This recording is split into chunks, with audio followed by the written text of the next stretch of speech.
나는 매일 엄마와 밥을 먹는다. 오늘도 꽤나 요란하게 돌아가는 믹서 소리로 또 하루가 시작된다. 바쁘게 돌아가던 모터가 멈췄다. 믹서의 뚜껑을 열면 오늘 아침 밥상에 올라갈 메인 메뉴인 이른바 생명의 죽이 제 모습을 드러낸다. 생명의 죽은 형태는 같아 보여도 종류는 매일 달라지는데 찌개라든지 반찬을 매일 다르게 준비하는 등 계속 다양하게 변화를 시도하고 있다. 어쩌면 생존을 연장하기 위한 최후의 방법이며 연명을 위한 마지막 선택이겠지만 아직 지는 햇살의 그림자를 잡고 계시는 징글맘을 위해 앞으로도 얼마든지 생명의 죽을 끓이려고 한다. 치매 환자인 징글맘은 거의 대부분의 시간에는 정신도 놓고 생리 현상도 조절하지 못하신다. 10년 전 돌아가신 아버지도 치매를 앓았다.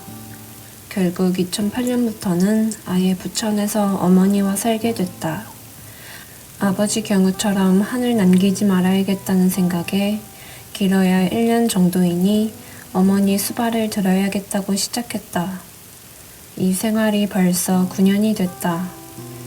그렇게 명석하고 매사에 신중했던 분이 어느 날 갑자기 어린아이로 변하고 말도 어눌해지고 혼자서는 아무것도 할 수 없게 되셨다. 오늘은 입맛에 맞는지 만족스럽게 생과일 주스를 비우고는 곧바로 캐러멜도 정신없이 까서 입에 넣으신다. 저렇게 단 걸 드시니 치아가 남아날 리 없지 싶지만 이제 달콤함만이라도 실컷 만끽하길. 그래서 달콤한 기억만 가져가시길. 물끄러미 어머니를 바라보며 소망해 본다.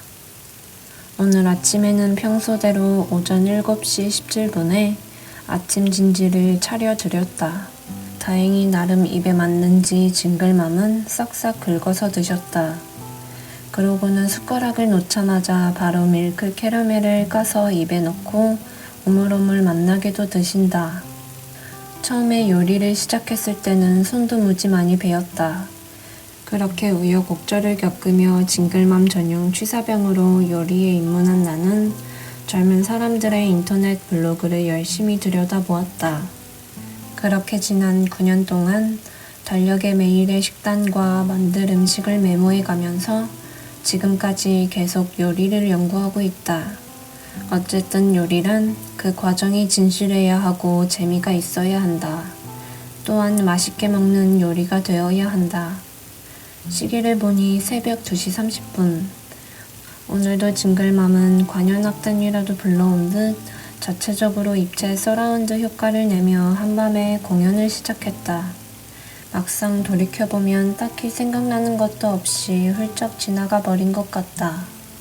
하지만 이런 생활에도 불구하고 징글맘이 너무 조용히 잠들어 계실 때면 혹시라도 자다가 무슨 일이 생겼을까 싶어 코에 손을 대본다. 사실은 아들 입장에서 징글맘의 상태를 이렇게 공개해도 되는지 모르겠다.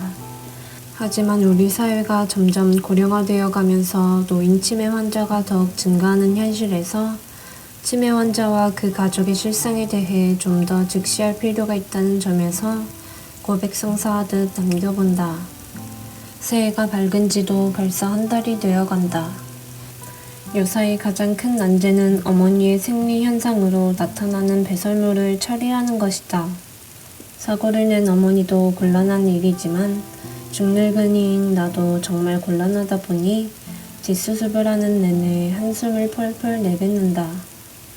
새벽녘에 느꼈던 답답함을 해소하고 싶었던지 오늘도 그냥 자전거 페달을 밟고 아무 생각도 하지 않고 무념무상의 상태로 40분 만에 부천 도당산의 벚꽃동산 입구까지 달렸다.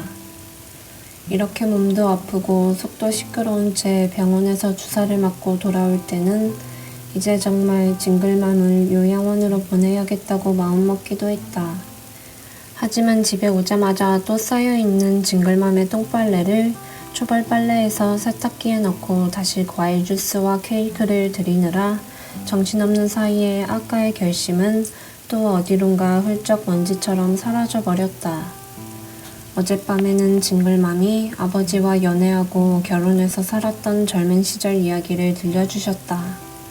징글맘은 대학을 다니던 1947년 서울 동대문 운동장에서 열린 서울 소재 대학들의 체육대회에서 아버지와 처음 만났다고 한다. 첫 만남이 얼마나 강렬했는지는 자세히 알 수 없으나 아버지가 어머니를 그렇게 쫓아다녔고 결국 도도한 징글맘과 연인이 되셨다고 한다. 결혼하고 7개월 만에 한국전쟁이 터져 아버지가 전선으로 나가게 되면서 생이별을 하셨다. 전세는 다시 급변해서 일사후퇴로 밀려 내려갔고 징글맘도 대구로 내려가게 됐다. 한밤중에 갑자기 맑은 정신이 되어 들려준 징글맘의 이야기가 꼭 한 편의 드라마 같기만 한데 이야기 속에서 징글맘은 아직도 아버지와 연애할 때의 느낌을 간직하고 있는 것 같다. 기쁨 이면의 슬픔, 환희 이면의 절망까지도 내가 짊어져야 할 사랑의 무게임을 되새기며 나는 징글맘의 손을 놓지 않고 내 앞에 놓인 그 길을 끝까지 걸어갈 것이다.